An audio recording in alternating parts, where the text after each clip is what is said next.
Hello friends, welcome back my YouTube channel. Friends, आप सब कैसे हो? आई होप आप सब लोग बहुत अच्छे होंगे और अच्छे से स्टडी कर रहे होंगे फ्रेंड्स। तो फ्रेंड्स, आइए आज हम बात करने वाले हैं यूपी टेट और सी टेट के टॉपिक, ये जो पर्यावरण है इसके बारे में। फ्रेंड्स, हम इसमें बहुत बेसिक से बताने वाले हैं, तो आइए फ्रेंड्स डिस्कस करते हैं। तो फ्रेंड्स, ये है कि इन्वायरनल, जो कि फ्रेंच भाषा का शब्द है, इसे ही इन्वायरमेंट बना हुआ है। फ्रेंड्स, जो इन्वायरमेंट है ये इन्वायरनल शब्द से बना हुआ है और ये इन्वायरनल फ्रेंच भाषा का है। तो फ्रेंड्स, अगर पूछे कि इन्वायरमेंट किस भाषा का है, तो फ्रेंच भाषा का है फ्रेंड्स। और ये पर्यावरण परिधन आवरण होता है फ्रेंड्स, इसके दो शब्दों से मिलकर बना है। परिधन आवरण, जिसका अर्थ होता है चारों तरफ से घिरा हुआ। तो परि का अर्थ होता है चारों तरफ से और आवरण का अर्थ होता है घिरा हुआ। जैसे कि फ्रेंड्स, हम जितने भी मानव हैं, जीव जंतु है, वो सब जो है अपने समाज से, और पेड़ पौधे जीव जंतु समाज, मतलब चारों तरफ से इसी सब चीज़ में हम लोग घिरे हुए हैं। तो फ्रेंड्स, अब आते हैं पर्यावरण में क्या क्या शामिल है। फ्रेंड्स, इसमें पर्यावरण में जैविक घटक है, अजैविक घटक है और वातावरण है। फ्रेंड्स, वो जैविक घटक है बायोटिक कंपोनेंट, और अजैविक घटक अबायोटिक कंपोनेंट और वातावरण। तो फ्रेंड्स, इसमें तीन हैं, जो कि इन तीनों को मिला करके पर्यावरण का निर्माण होता है। तो फ्रेंड्स, आते हैं हम कि जैविक घटक क्या होती है। तो ये जो जैविक घटक होता है और अजैविक घटक होता है पर्यावरण में। तो जैविक घटक में जो जीव है, वो जीव वनस्पति जंतु और अपघटक, ये आते हैं जैविक अपघटक में। तो फ्रेंड्स, और अजैविक घटक में आते हैं महाद्वीप और महासागर। तो महाद्वीप में पहाड़ मैदान मरुस्थल पर्वत, और महासागर में सागर नदी झील तालाब और पोखर इत्यादि सब आते हैं। फ्रेंड्स, जो ये जैविक घटक है, इसमें पशु पौधे और सूक्ष्म जीव होते हैं। तो फ्रेंड्स, ये जो इसमें जैविक घटक होता है, ये होता है कि जैसे कि जिसमें श्वसन की क्रिया हो, वो जैविक घटक होता है, और ये अजैविक घटक है। तो फ्रेंड्स, जितने सारे ये जैविक घटक हैं, वो सब अजैविक घटक पे डिपेंड होते हैं। तो फ्रेंड्स, हम इसमें कुछ पॉइंट नोट किए हैं, जो कि बहुत ही महत्वपूर्ण है एग्ज़ाम के लिए फ्रेंड्स। तो ये है कि जैविक घटक को अजैविक घटक में बदलने वाला अपघटक होता है। फ्रेंड्स, जो ये जैविक घटक है और अजैविक घटक, इन दोनों को बदलने के लिए जो ये अपघटक है, ये कार्य करता है। अब आते हैं फ्रेंड्स कि अपघटक किस श्रेणी का तत्व है। तो ये जैविक घटक का है। फ्रेंड्स, पूछ सकता है कि अपघटक जैविक श्रेणी का है कि अजैविक श्रेणी का है। तो ये अपघटक जैविक श्रेणी का है।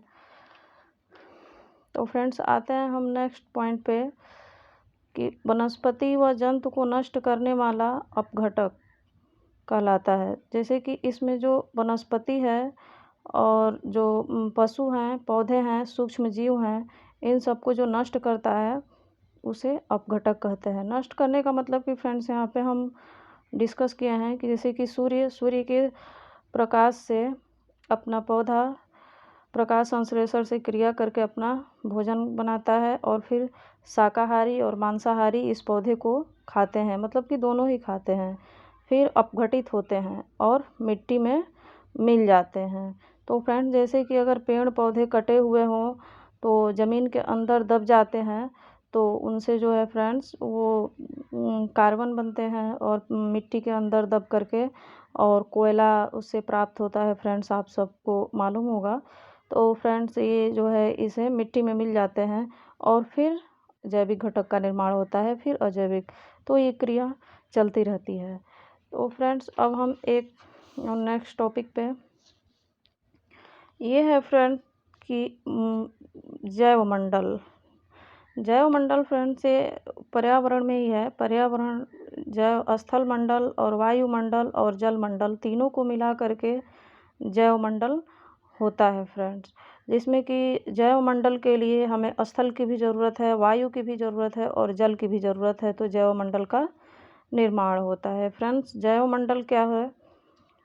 पृथ्वी का वह भाग जहाँ स्थल मंडल जल मंडल व वायुमंडल तीनों रूप में सम्मिलित हो, जैवमंडल कहते हैं। तो फ्रेंड्स यहाँ पे हम कुछ डायग्राम्स बनाए हैं जो कि आप लोगों को अच्छे से समझ में आ सके फ्रेंड्स। तो ये है स्थल और ये है वायु और ये है जल। मतलब ये स्थल मंडल, वायुमंडल और जल मंडल जो तीनों मिलता है, तीनों को मिल करके जैवमंडल बनता है फ्रेंड। इसे बायोस्फीयर कहते हैं इंग्लिश में। तो फ्रेंड्स यहाँ पे भी हम कुछ ऐसा डायग्राम बनाए हैं जैसे कि ये स्थल मंडल है, ये जल मंडल है और ये सन है, सूर्य है, ये सूर्य की प्रकाश है, ये वायुमंडल है। इन तीनों को मिला करके यहाँ पे जैवमंडल बनता है फ्रेंड्स। अब आते हैं कि पर्यावरण के घटक हैं। तो कंपोनेंट ऑफ इन्वायरमेंट, या स्थल मंडल, जल मंडल और वायुमंडल, ये पर्यावरण के घटक हैं। तो अगर फ्रेंड्स पूछे कि पर्यावरण के घटक कौन कौन है, तो पर्यावरण के घटक स्थल मंडल, जल मंडल और वायुमंडल तीनों है और तीनों को जब मिला दिया जाता है तो जैवमंडल का निर्माण होता है। तो फ्रेंड्स ये जैवमंडल में तीनों ही आवश्यक है। इन तीनों को मिलने के बाद ही जैवमंडल का निर्माण होता है फ्रेंड। अब आते हैं फ्रेंड्स, इसमें भी हम कुछ नोट पॉइंट जो इम्पोर्टेंट है वो बनाए हैं कि स्थल मंडल का पृथ्वी पर कितना भाग। तो स्थल मंडल का पृथ्वी पर 29% है और जल मंडल का पृथ्वी पर कितना भाग, 71% है फ्रेंड्स। 71% का सर्वाधिक 81% जल दक्षिणी गोलार्ध पर पाया जाता है फ्रेंड्स। दक्षिणी गोलार्ध को जलीय गोलार्ध कहते हैं। तो फ्रेंड्स आप लोग गोलार्ध अगर नहीं समझ पा रहे हो तो मैं फ्रेंड्स समझा रही हूँ। फ्रेंड्स मान लीजिए कि ये जो है हमारी पृथ्वी है और ये दो भागों में बटा हुआ है, जो कि इसे हम विषुवत रेखा कहते हैं या 0 डिग्री अक्षांश रेखा कहते हैं। और ये उत्तरी गोलार्ध है और ये दक्षिणी गोलार्ध है। इसे हम नॉर्थ कहते हैं और इसे साउथ कहते हैं फ्रेंड्स। और ये पश्चिम है और ये पूरब है। तो फ्रेंड्स हम इसी जो दक्षिणी गोलार्ध है इसी को हम कहते हैं कि अगर पूछे कि सबसे ज़्यादा सर्वाधिक जल कहाँ पाया जाता है तो दक्षिणी गोलार्ध में, यानी यहाँ पे दक्षिणी गोलार्ध में सबसे ज़्यादा जल पाया जाता है। अब आते हैं फ्रेंड्स पारिस्थितिकी। सब पर्यावरण में ही इसमें एक पारिस्थितिकी है जिसे इकोलॉजी कहते हैं। इसमें है कि पृथ्वी पर रहने वाले जीवों वातावरण के मध्य परस्पर संबंध को इकोलॉजी कहा जाता है। इसमें हम फ्रेंड जो अर्नेस्ट हैकल ने सर्वप्रथम 1869 में इकोलॉजी शब्द दिया फ्रेंड्स। ये जो अर्नेस्ट हैकल महोदय हैं इन्होंने 1869 में इकोलॉजी का शब्द दिया। लेकिन इकोसिस्टम फ्रेंड्स एजी टांसले ने दिया। ये 1935 में पारिस्थितिकी तंत्र का नाम दिया फ्रेंड्स। इन्होंने सिर्फ पारिस्थितिकी दी अर्नेस्ट हैकल महोदय ने, लेकिन एजी टांसले ने पारिस्थितिकी तंत्र नाम दिया फ्रेंड्स। पारिस्थितिकी व परितंत्र में जो इकोसिस्टम होता है फ्रेंड, इकोसिस्टम सन 1935 में टांसले ने बताया कि पारिस्थितिकी तंत्र वह है जिसमें जैविक व अजैविक घटकों में अंतर संबंध होता है, उसे इकोसिस्टम कहते हैं फ्रेंड्स। ये बहुत ही महत्वपूर्ण है। ये यूपी टेट का पूछा हुआ प्रश्न है कि इकोलॉजी का सर्वप्रथम किसने नाम दिया, तो उसमें अर्नेस्ट हैकल महोदय ने 1869 में इकोलॉजी शब्द का नाम दिया फ्रेंड्स। अगर पूछे कि इकोसिस्टम का नाम सबसे किसने दिया पारिस्थितिकी तंत्र का, तो वो एजी टांसले हैं सर। पारिस्थितिकी का अर्नेस्ट हैकल, पारिस्थितिकी तंत्र का एजी टांसले, और ये 1935 में दिए। तो फ्रेंड्स हम उम्मीद करते हैं कि आई होप आप सब लोगों को बहुत अच्छा लगा होगा फ्रेंड्स। और ये हमारे खुद को अपने हाथों से बनाया हुआ नोट्स है फ्रेंड। तो अगर आप लोग भी चाहें तो फ्रेंड्स इस नोट्स को बना सकते हैं।